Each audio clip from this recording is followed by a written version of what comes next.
Hello, I'm Chef Esdras Ochoa, and we are at my restaurant here at Mexicali Taco Co. And today I'm going to show you how to make our cachetadas de pollo, aka slap in the face. Grilled chicken on a toasted tortilla, melted cheese. But today we're going to do it with a twist, a special recipe that we do with my friend Matt Kim and I. So Matt Kim is one of my best friends that we met a long time ago in an empty parking lot when I started selling tacos on the street. He shows up in his car. I did not have a clue who this kid is. Pops up his trunk, pulls out a cooler, and all of a sudden he's like the most popular kid on the block. This uni starts coming out. I never seen uni in my life, and that's when I was introduced to uni for the very first time. So we decided to put it on everything on the menu. We put it on tacos, on quesadillas, but my favorite by far was the uni on top of our famous cachetadas. I call it slap in the face because it's spicy, it's crunchy, it is in your face, and it's amazing. So to start off with our cachetadas de pollo, we are gonna start off with our all-natural corn tortillas. We are gonna dehydrate those. We're gonna put them on the plancha. We're gonna sit in there for about 5 to 10 minutes. We're gonna go on to our pollo asado.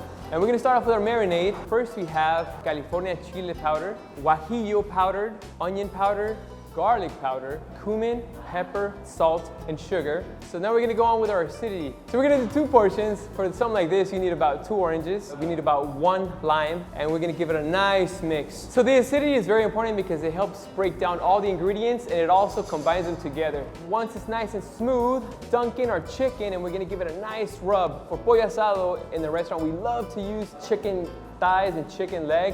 We find that it's the juiciest part of the chicken, and it's the most flavorful of all. So we're gonna give it a nice mix, a minute or so, make sure it's nice and fully coated. Then we put it in the fridge and let it rest there. So while that's resting and doing its magic, we're gonna jump onto our pickled onions. Time management is so important in the kitchen, so we're gonna do multitask a little bit. So we're gonna take 1 red onion, cut it in half, and give it some nice fine julienne. Then we're gonna add our dried oregano. Make sure you crush it very finely. So what I like to do with my oregano, I like to grab a good bunch and put it between my hands and rub it very firmly so it turns into powder. And that's the best way for oregano to do what it's supposed to do. We're gonna add a good amount of vinegar. You could use white vinegar, red wine vinegar, apple cider vinegar, whatever you have at home. Season it with salt, and that's to give it a nice mix, a nice rub. And again, it goes into the fridge and let it do its magic. So food in my family means everything. It's the time that we all get together, we're mad at each other, celebrate things, and it's all good moments, good happy memories. It's a way to remember our ancestors, our grandmas, special recipes that are true to our family. Mexicali, it is actually the place where I was raised and grew up down in Mexicali, Baja California. I learned a lot about hard work and dedication. I moved to LA and I decided that when I opened my first restaurant or taco stand, I was gonna name it after my hometown of Mexicali, Baja California, and a lot of the influence with this cuisine we showcase here at the restaurant, and I think it's proper that we name it Mexicali.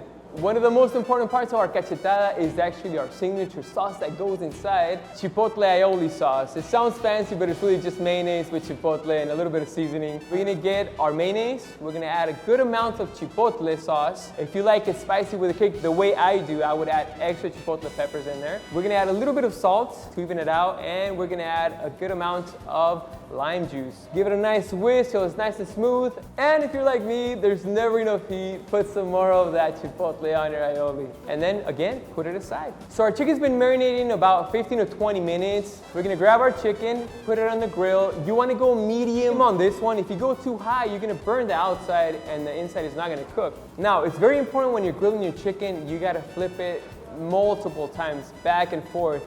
Look for those beautiful grill marks, you know, for the smoke signals, for the fire bursting everywhere on the grill.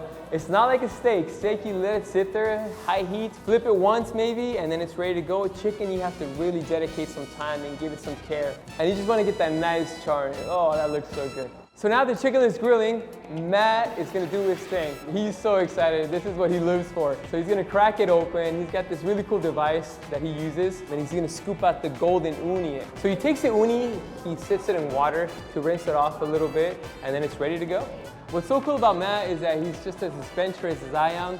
This guy will go rock climbing, scuba diving, spearfishing, all the things that I love to do, but I don't really have the guts to. So I kind of put him to the test first. He gets it done, then I say, okay, it's doable. Let's jump on it. So we have an amazing relationship. We know each other very, very well, especially when it comes to food. So we're always eating out, hanging out, and reminiscing and doing new adventures all the time. So now everything's coming together. We are getting very close to the end. We're gonna grab our chicken, take it off the heat, and we're gonna let it rest just as you would a steak. Set it aside for 5 to 10 minutes. While that's doing its thing, we're gonna grab our tostadas, nice and dehydrated, crispy, but we're not done yet. We're gonna load it up with Monterey Jack cheese. We're gonna put them on the grill, and we're looking for those beautiful, gooey, cheesy, bubbly signs of cheese heaven. Our cheese is doing its magical gooiness. We're gonna go onto our chicken. It's been rested. We're gonna slice it into cubes. I would say ½ inch both ways. I like to cut it in perfect cubes. It's for presentation and it's for a really good bite. So now it's time to put this all together. So we're gonna load our tostada with chicken. So each bite is as perfect as the first. So now we're gonna go on and dress our cachetada with our delicious aioli sauce. And now it's time to customize it. This is where the Mexicali style comes in. We're known for customization. Every palate is different. So finally, now it's time to enjoy this with my friend Matt. What are you gonna put on it? The usual everything. I personally like to have some chile de árbol. It's spicy, it's smoky. I like to put some aguacate, some avocado sauce, and I like to put a little bit of cabbage for a bite, for a nice texture. And then we're gonna add some pickled red onions. These are my absolute favorite. I put them on everything. And then this is where Matt Kim comes in, and he's gonna show off his skills with our golden uni. And if you're gonna go with uni, might as well go all out. You gotta make it rain, and Matt does that very, very well. So we're gonna load it up with uni just how we like it. Brings back so much memories. This is the start of our friendship. Salud, cheers. Salud. Each bite is like ocean meets Mexicali streets, each memories, fun times with Matt and I. It is my favorite thing to eat. The uni, the ocean, I mean, it's your story with my story put together on a bite, dude. This is perfect. This is us, man, right here. So we are all done. I hope you guys love the cachetadas as much as I do. Try it at home. It really is a slap in the face. Oh, yes. Nice, there you go.